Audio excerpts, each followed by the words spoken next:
ओम नमो भगवते वासुदेवाय। जितिया व्रत। इस व्रत को पुत्र प्राप्ति के लिए किया जाता है। जितिया व्रत पुत्र प्राप्ति और उसकी सुरक्षा के लिए बहुत महत्व रखता है। इस व्रत के दिन भगवान सूर्य नारायण का पूजन किया जाता है। ऐसी मान्यता है कि इस दिन का व्रत करने से मृत वत्सा दोष का निवारण होता है। जिन स्त्रियों के पुत्र जन्म लेते ही मृत्यु को प्राप्त होते हैं या जिन माताओं के पुत्र अल्पायु में ही मर जाते हैं, वे महिलाएं अपने पुत्रों की लंबी आयु के लिए और उनकी सुरक्षा के लिए इस व्रत को करती हैं।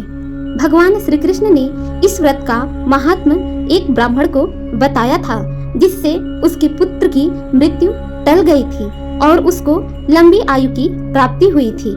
पौराणिक कथा के अनुसार जब महाभारत के युद्ध के पश्चात अश्वत्थामा ने प्रतिशोध में आकर क्रोधवश पांडव समझकर सोते हुए द्रौपदी के 5 पुत्रों और उसके भाई धृष्टद्युम्न की हत्या कर दी थी, तब उसको दंडित करने के लिए पांडव और श्री कृष्ण ने एक साथ अश्वत्थामा के पास गए। पांडवों को जीवित देखकर उसने उन पर ब्रह्मास्त्र का प्रयोग कर दिया। श्री कृष्ण के कहने पर अर्जुन ने भी अपना ब्रह्मास्त्र निकाल लिया। तब वेद व्यास जी ने आकर उन शस्त्रों को रोका और वापस लेने को कहा। अर्जुन ने अपना ब्रह्मास्त्र वापस ले लिया, किंतु अश्वत्थामा को अपना अस्त्र वापस लेना नहीं आता था, इसलिए उसने उसकी दिशा बदलकर उत्तरा के गर्भ में पल रहे अभिमन्यु के पुत्र को मार दिया। तब भगवान श्री कृष्ण ने अश्वत्थामा से उसकी मणि छीन ली और उसे अनंत काल तक पृथ्वी पर दुख भोगने का श्राप दिया। तत्पश्चात श्री कृष्ण ने ही अपने समस्त पुण्यों का फल देकर उत्तरा के पुत्र को पुनः जीवन दान दिया, इसलिए उसका नाम परीक्षित पड़ा। ऐसी मान्यता है कि तभी से संतान की रक्षा और उसकी दीर्घ आयु के लिए माताओं ने जितिया व्रत करना आरंभ कर दिया। जितिया व्रत का एक नाम ज्वित पुत्रिका व्रत भी है। जितिया व्रत का नियम इस प्रकार है। इस दिन भगवान सूर्य नारायण की पूजा की जाती है। श्राद्धों की अष्टमी के दिन यह व्रत किया जाता है। आश्विन मास की अष्टमी के दिन प्रातः काल स्नान नित्य क्रिया से निवृत्त होकर स्वच्छ वस्त्र धारण करें। पूजा स्थान पर एक चौकी बिछाकर स्वयं पूर्व दिशा की ओर मुख करके बैठे। उस पर एक चौकी पर कपड़ा बिछाकर सूर्य नारायण की मूर्ति स्थापित करें। भगवान सूर्य की मूर्ति तांबे के कलश में जल लेकर उससे स्नान कराएं और उस पर रोली और चावल से तिलक लगाएं, धूप दीप जलाएं, माला फूल चढ़ाएं। फिर भगवान सूर्य को भोग अर्पित करें और बाजरे और चने से बने खाद्य पदार्थ उनको निवेदन करें। उसके बाद जितिया व्रत की कथा कहे या सुने, जो इस प्रकार है। पौराणिक कथा के अनुसार द्वापर युग में जब भगवान विष्णु ने श्री कृष्ण के रूप में अवतार लिया था और वो द्वारिका में थे, तब उनके राज्य द्वारिका में एक ब्राह्मण रहता था। उस ब्राह्मण के 7 पुत्र हुए, परंतु सभी अपने बाल्यकाल में ही मृत्यु को प्राप्त हो गए। अपने 7 पुत्रों की असमय मृत्यु के दुख से वे ब्राह्मण दंपति बहुत ही दुखी और आहत थे। ईश्वर की कृपा से उस ब्राह्मण की स्त्री ने फिर से गर्भ धारण किया।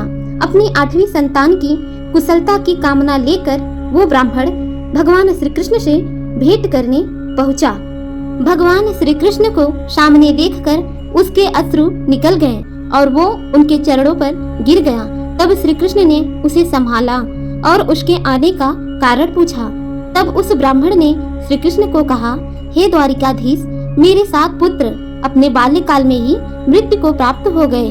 अब मेरे 8वीं संतान होने वाली है। मैं उसके जीवन की रक्षा की कामना लेकर आपके पास आया हूँ। आपके राज्य में सभी लोग सुखी हैं, हमें भी सभी के प्रकार सुख प्राप्त करे। लेकिन पुत्रों की असमय मृत्यु के शोक ने हमारा जीवन दुखों से भर दिया है। अब आप ही हमारे इस दुख का निवारण करें और कोई उपाय बताएं। तब भगवान श्री कृष्ण ने उस ब्राह्मण से कहा, हे विप्रवर, आपके 8वें पुत्र की आयु भी मात्र 3 वर्ष ही है। मैं आपको एक व्रत के विषय में बताता हूँ, जिसके करने से आपका पुत्र दीर्घायु होगा। आप आश्विन मास की कृष्ण पक्ष की अष्टमी के दिन होने वाले पुत्र जीवी व्रत का अनुष्ठान करें। इस व्रत को करने से आपके पुत्र की आयु में बढ़ोतरी होगी। इस दिन भगवान सूर्य की पूजा की जाती है।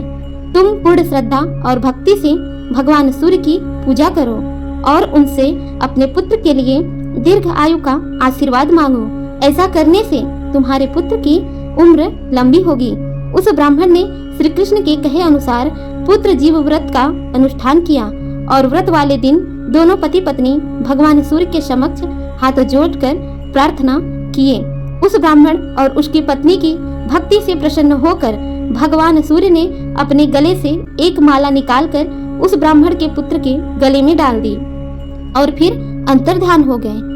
फिर जब उस बालक की मृत्यु का दिन आया और यमराज उसे लेने के लिए आए तो अपने पुत्र के प्राणों पर संकट आया देखकर उस ब्राह्मण ने पुनः भगवान श्री कृष्ण को याद किया।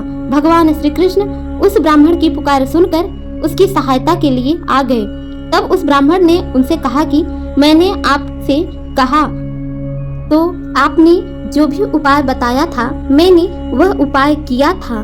भगवान सूर्यदेव प्रसन्न होकर अपने गले की माला मेरे पुत्र के गले में डाल दी थी, लेकिन फिर भी यमराज मेरे पुत्र के प्राण लेने के लिए आ गए हैं।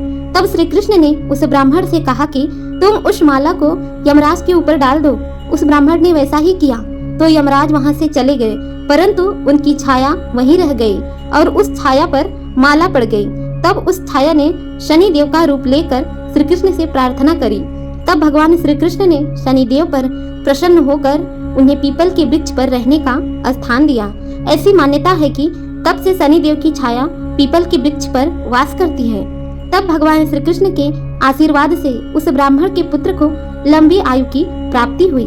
हे ईश्वर, जैसे आपने उस ब्राह्मण के पुत्र को जीवन दान दिया है और आपकी कृपा से उसका पुत्र दीर्घायु हुआ, उसी प्रकार इस व्रत को करने वाले सभी पर कृपा करें।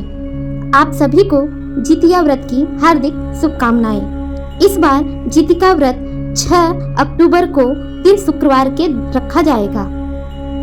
ओम नमो भगवते वासुदेवाय।